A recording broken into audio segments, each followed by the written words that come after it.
Hey guys, drdecks here. Today I wanted to talk to you a little bit about clamps and a couple different types that we use on the daily, or maybe why we don't use them all the time, and some of the really cool features that I use them for. So if you get something out of this video today, don't forget to click that subscribe button and hit that bell icon to be notified when we're putting out fresh content. All right, so first things first.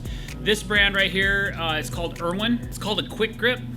And this is known as a 24-inch clamp. It's actually longer than 24 inches, but the reason they call it a 24-inch clamp is because of the opening is 24 inches wide, so that's the capacity of the clamp. So this, even though this clamp is a full width of 33 inches, it's almost 3 feet wide, the clamping capacity is only 24 inches, so that's legally what they can say, okay, this is a 24-inch clamp. I don't know if you guys can see that or not, but 24-inch. This is probably our top secret weapon. These are the heavy-duty quick grip clamps. They have more pulling force. I think it's rated at 600 pounds of force. These clamps, we use them every day on the job site. These ones are really nice because I keep them in my shop. They're designed for using for when I'm bending decking only. And they never get wet and they never rust, and so they stay nice for a really long time. Okay, so with this Irwin clamp, a couple features of it. You can take off these parts right here. These are protective pads. Sometimes I use them, sometimes I do not. So these pads are used for protective purposes, and they also fill in this gap right here in case you need a flatter surface to clamp from. So it's kind of like a filler piece as well. Now, one of the cool things about this clamp, not only is it a clamp, but it's also a spreader. So these are the older version of this clamp, so I have to actually unscrew the end, and then the end can come off, and then I can put it on this side of the clamp, like so, and screw it back on, and now this clamp becomes a spreader.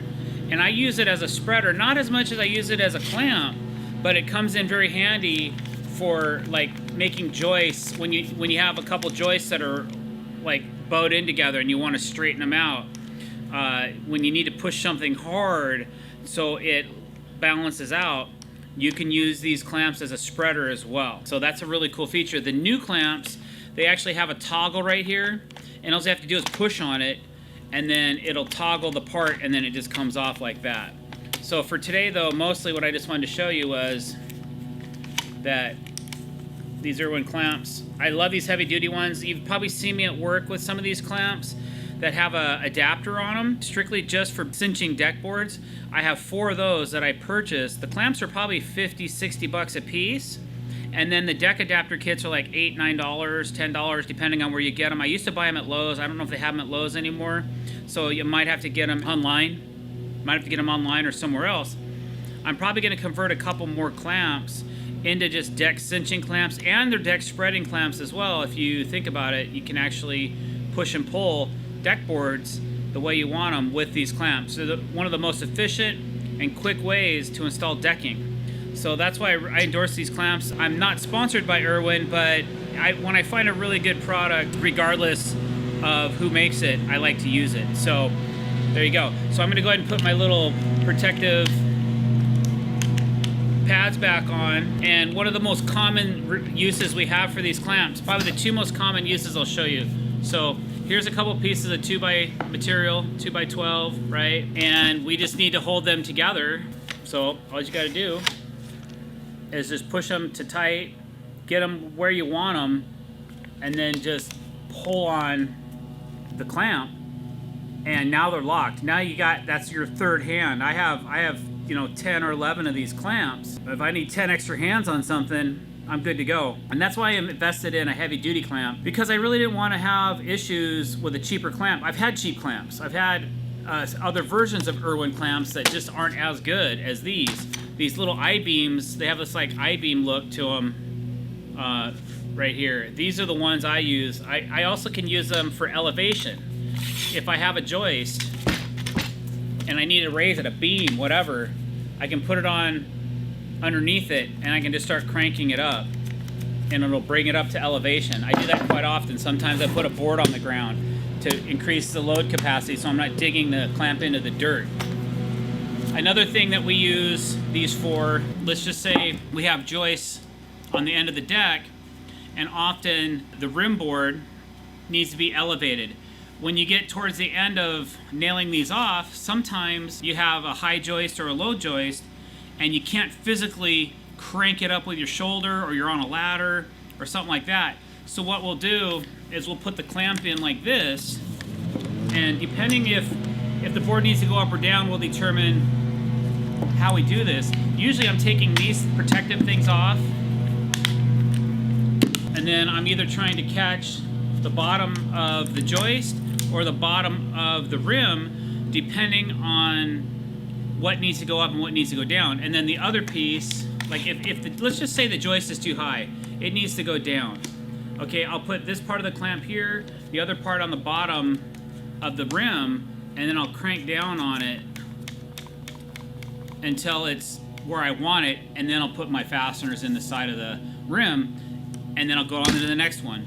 There's been hundreds and hundreds of times where we've used these clamps where physically as human beings we could not get the leverage we needed to. And with these heavy duty Irwin clamps, they will give me more clamping force. There still are occasional times where these will not work and I have to bust out something else to make it happen. So those are the Irwin ones. There's also a locking tab on the end of these. I don't usually lock them in too much, but what it does is, you can see this side is loose, this side is locked. Sometimes locking them in works better for certain tasks. Other times having them loose and flexible works better. So it just kind of depends on your application, but at least you have the option. So those are the Irwin ones. And then my next favorite are made by DeWalt. And they're very similar. Oh, I don't know if I said it on the Irwins, but there's a tab right here.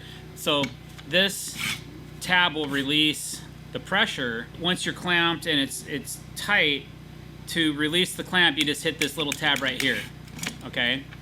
The reason I don't like these DeWalt clamps quite as much as the Irwins is I've had some slipping issues with these clamps occasionally when I'm trying to get something to cinch up.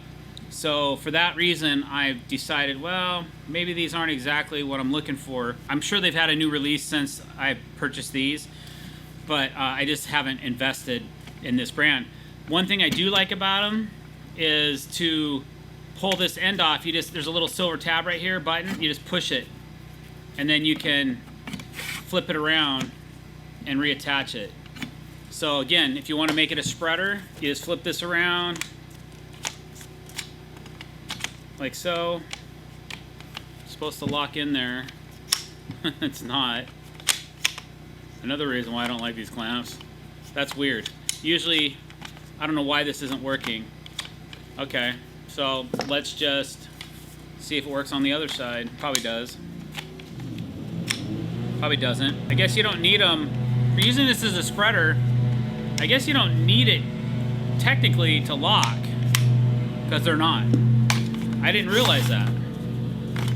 I'd rather have a positive locking clamp, to be honest. There it goes.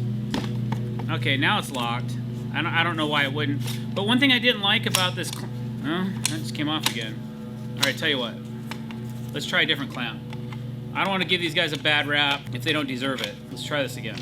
So I'm gonna take that off. Well, guys, I don't know what to tell you. Buy the Irwin ones.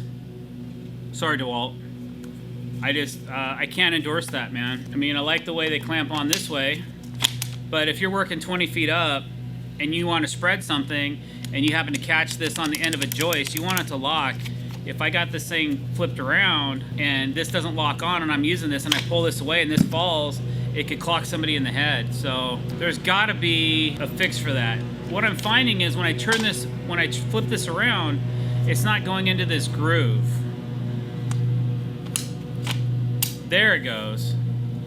So it's very directional, apparently. Let's see if I can figure that out over here. It won't fit that way, but I bet you it fits this way, which does not make sense to me. What do you call these things, a cotter? Maybe those are not catching. I think I'll write DeWalt about this one, guys, and maybe I'll do an update. I know these are older clamps. I really like that positive lock, but that's just, I don't know. Comments, leave them below, guys. I just learned something new about my clamps. So if you learned something new about your clamps, don't forget to hit that subscribe button. We'll figure this out together as time goes on. Don't forget to like this video and comment below. Let me know what you felt about what just happened. Maybe I just didn't realize that they wouldn't work as a spreader, or maybe I'm not doing something right. Anybody else had this issue? Let me know. Guys, thanks for watching. Have a great day.